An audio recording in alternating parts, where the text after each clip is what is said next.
Magandang umaga mga kabay. So meron po akong approved repair dito. 424 yung job number. So ang model pala nito mga kabay, DCH133. Ito po yung cordless na 3 mode ng DeWalt. Ayan. Meron po siyang drill, hammer, tsaka light chipping. Ayan. So gumagana siya mga kabay. Ang problema lang niya yung kanyang front housing. Ito yung papalitan natin. Tapos yung kanyang selector. At ito yung ring niya tsaka washer. Yan lang po yung kulang dito. Kaya po hindi siya, pag nilagay mo na siya sa chipping, hindi na siya umiikot. Umaandar lang. So yan po yung papalitan natin mga kabay. So tara, samahan niyo po ako. So yan mga kabay, tatanggalin na natin yung cap. Yan, sisikwatin nyo lang yan. Uy, nalaglag yung roller ay bearing niya mga kabay. Tapos meron po yung ring. Meron po yung lock dito. Ayan, gamit lang po kayo ng matulis para masungkit nyo po.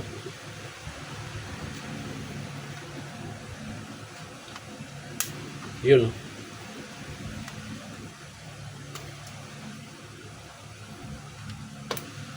So yan, tanggal na yan mga kabay.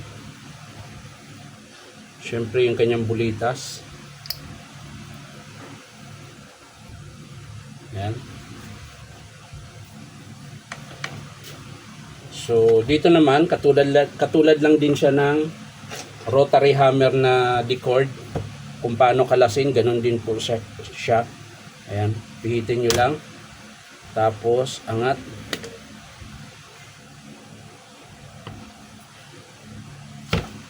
Tapos dito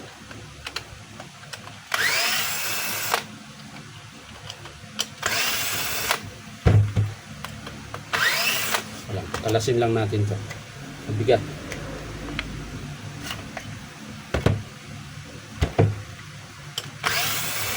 So sa mga nagtatanong mga kabay kung saan ako pumapasok, dito lang po ako sa Powerman Hardware, 530T Alonso, Santa Cruz, Manila.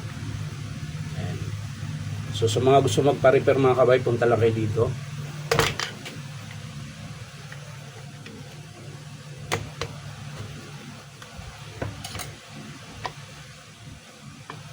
Yun, iba pala isa.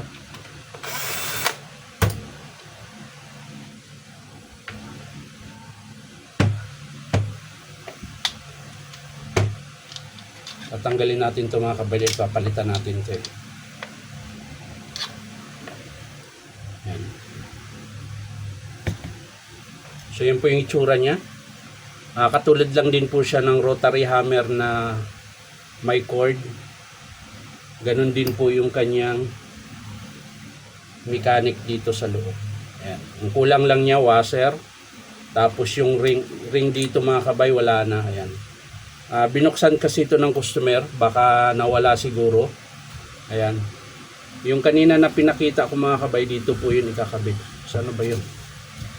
Ayan. Yung ring na malaki, dito po yan sa kanyang spindle. Ayan. Tapos yung maliit naman mga kabay, yung washer, dito po yan sa kanyang intershaft. Ayan. Dito yan sa ibabaw. Ayan. Tapos, balik na natin. Ito pala sa loob yung ano mga kabayan. So, maglalagay lang tayo ng konting grasa dito.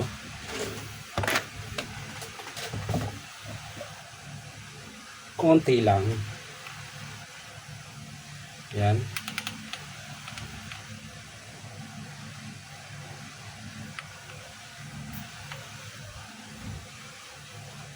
Tapos dito sa bagong front housing, lagyan din natin mga kabay.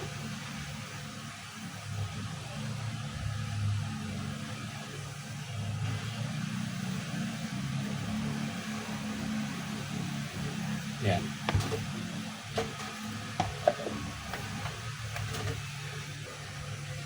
So yan mga kabay, pinunasan ko na po yung gilid. Ayan. Tapos, lagay na natin ito. Oops. Naglag yung washer. Ring. Ayan.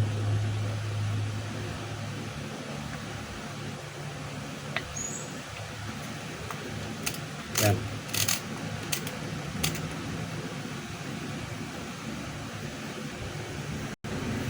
So, ayan. Lagay na natin ito.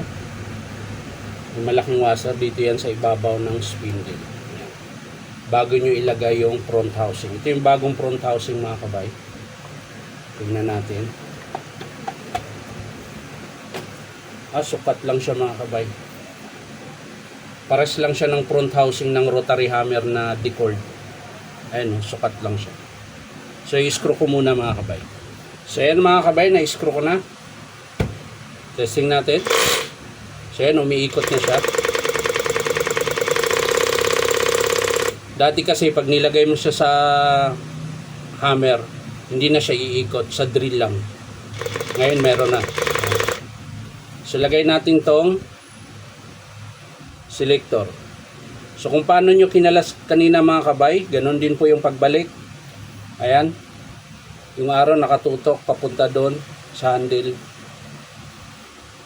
Tapos kailangan yung kanyang spring nasa gitna para madali nyong ma-shoot yung pin.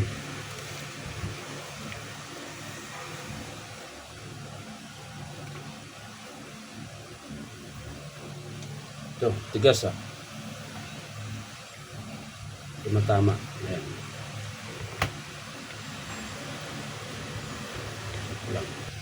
So yan mga kabay, nahigpitan na natin.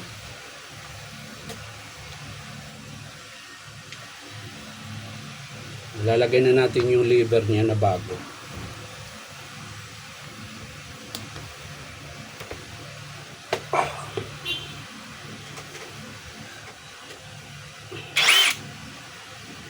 Tigas Yun, pumasok na.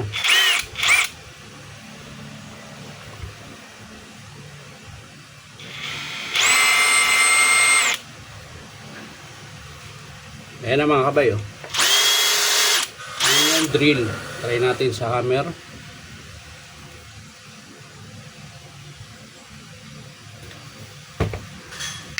Yun.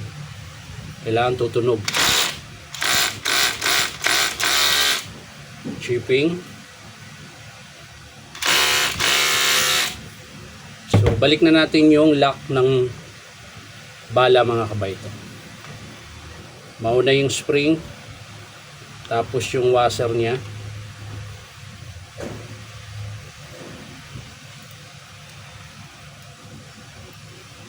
Tapos yung bulitas. Ito po.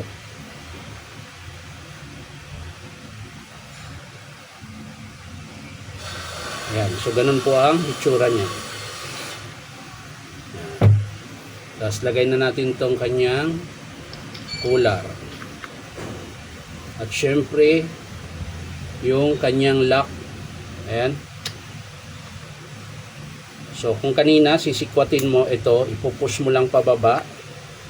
Tapos, gamit ka ng flat screw para maitulak siya.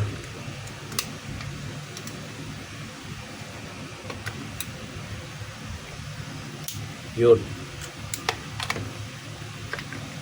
Ayos na mga kabay. Kailangan natin ilagay yung cap. Yun.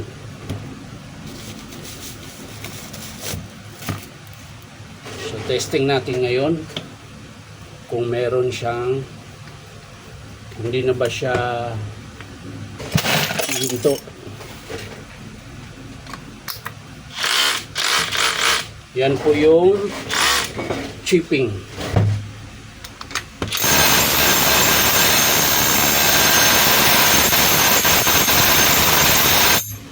Ito naman yung hammer. Reverse pala mga kabay.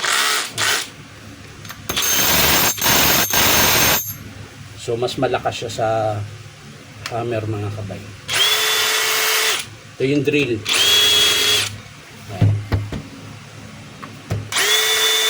So ayos na siya mga kabay. Ang pinalitan lang po natin yung kanyang front housing. Sarap po kasi yung lock nito. Tapos ito naman nahugot. Binalik ko lang yan eh. Lagay lang natin dyan. Baka hanapin ng customer. Ayan. So yan lang mga kabay. Maraming salamat sa panunood. At palike and share na rin po. At syempre po baka pwede makahingi sa inyo isang subscribe dito po sa aking YouTube account na Inom Tabay. So maraming salamat. Bye bye.